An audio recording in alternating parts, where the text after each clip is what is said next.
Maintenant, on va voir comment former des composés ioniques ternaires. Donc, rappelez-vous, les composés ioniques ternaires vont avoir au moins 3 éléments et vont contenir des liaisons covalentes et des liaisons ioniques.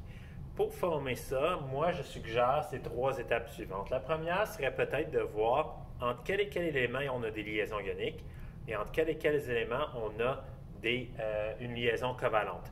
Comme ça, on va pouvoir savoir quand est-ce qu'il faut partager et quand est-ce qu'il faut transférer. Donc, dans ce cas-ci, dans l'exemple ici que je vais vous donner, ça va être une liaison entre le magnésium et le composé hydroxyde. Donc, le magnésium et le composé hydroxyde. Moi, je vous suggère de regarder à la page 66 où vous avez une liste des ions polyatomiques pour pouvoir voir c'est quoi l'ion hydroxyde. Okay. À ce moment-là, on est prêt à peut-être passer à la prochaine étape. Pour passer à la prochaine étape, cependant, ça va être le cas sur les tests, je vais vous donner plus d'informations. Comme par exemple, je vais vous donner, dans ce composé-là, quelle liaison on retrouve. Ça serait donné dans la question que dans ce composé-là, dans l'hydroxyde de magnésium, on va retrouver des liaisons entre le magnésium et l'oxygène et entre l'oxygène et l'hydrogène. Donc, la première chose qu'on va faire, on va juste vérifier quelle fait des liaisons ioniques, quelle fait des liaisons covalentes. Donc, le magnésium, il faut regarder sur le tableau périodique, c'est quoi son électronégativité, qui est écrit juste en bas du numéro atomique, c'est 1,3. Et l'oxygène, c'est 3,4. Donc, quand on calcule la différence d'électronégativité, tout le temps le gros chiffre moins le petit chiffre, et on obtient 2,1. 2,1, c'est plus grand que 1,7, donc on sait que celle-là va être la liaison ionique. Donc, le magnésium va donner des électrons à l'oxygène. Maintenant, pour l'oxygène et l'hydrogène, l'oxygène a une électronégativité de 3,4, l'hydrogène a une électronégativité de 2,2. Si on fait la différence, gros chiffre moins petit chiffre, on obtient 1,2.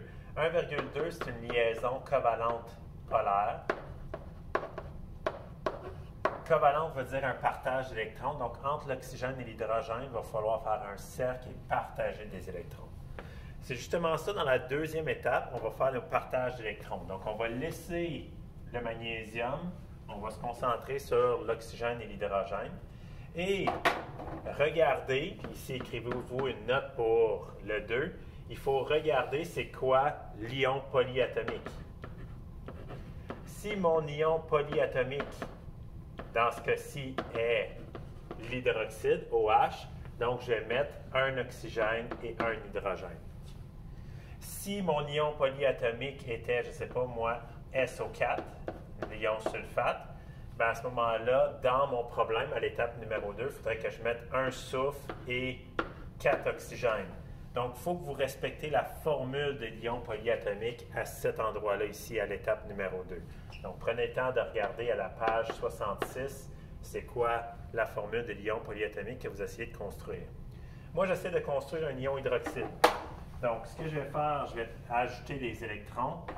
L'hydroxyde, l'oxygène, je veux dire, a 6 électrons de valence. L'hydrogène a 1 électron de valence. Si je fais un partage, j'obtiens ça ici.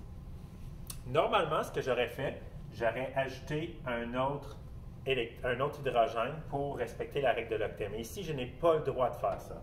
Il faut que je respecte la formule de l'ion polyatomique et un hydroxyde, il y a juste un oxygène, un hydrogène. Donc, je vais plutôt accepter que je ne respecte pas l'octet ici. C'est correct, parce que souvenez-vous, le magnésium va pouvoir donner des électrons tout à l'heure à cet oxygène-là. Je vais juste compléter les autres étapes qu'on faisait normalement, qu'on faisait une liaison covalente. On démontrait le partage d'électrons. Donc, je mettrais les 2 électrons entre l'hydrogène et l'oxygène. Et finalement, je vais remplacer un partage d'électrons par une ligne. Donc, je finis avec ça ici.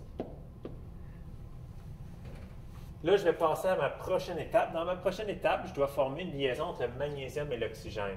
L'oxygène, je l'ai déjà, il est déjà pris dans l'ion hydroxyde, donc dans mon ion polyatomique. Donc, ce que je vais faire, je vais retranscrire ça ici, et ça va compter pour l'oxygène qui fait la liaison MgO. Là, je vais rajouter mon magnésium. Mon magnésium a 2 électrons de valence. Là, maintenant, entre le magnésium et l'oxygène, c'est une liaison ionique, donc je dois faire un transfert d'électrons. Donc, c'est exactement ça que je vais faire. Mon magnésium va transférer un électron ici. Comme ça, l'oxygène va respecter la règle de l'octet. Cependant, magnésium voudrait perdre 2 électrons. Donc là, je vais faire ce que je fais tout le temps dans les composés ioniques, c'est-à-dire que je peux changer la quantité des ions pour que tout le monde respecte l'octet. Fait qu'ici, je vais doubler la quantité d'hydroxyde. Donc, je vais mettre un autre hydroxyde ici. Et le deuxième électron va aller sur l'oxygène ici. Donc, ce que ça va faire un magnésium qui a perdu 2 électrons chargés positivement. Donc, c'est un cation. Ensuite, je vais avoir mon hydroxyde qui est rendu un ion hydroxyde, c'est-à-dire qu'il a gagné un électron. Quand un atome ou une molécule gagne un électron, il devient chargé négativement. Donc, ça ici, ça va être chargé négativement. Et pour ne pas mettre des charges identiques ensemble, je vais mettre mon hydroxyde ici ou ici, donc pour avoir une alternance de positif et de négatif. Donc, mon deuxième hydroxyde, je vais le mettre par exemple ici.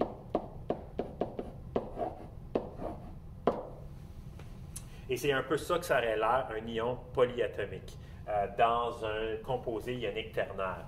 C'est un composé ionique, donc je vais avoir des cations et des anions qui vont se placer dans une maille cristalline.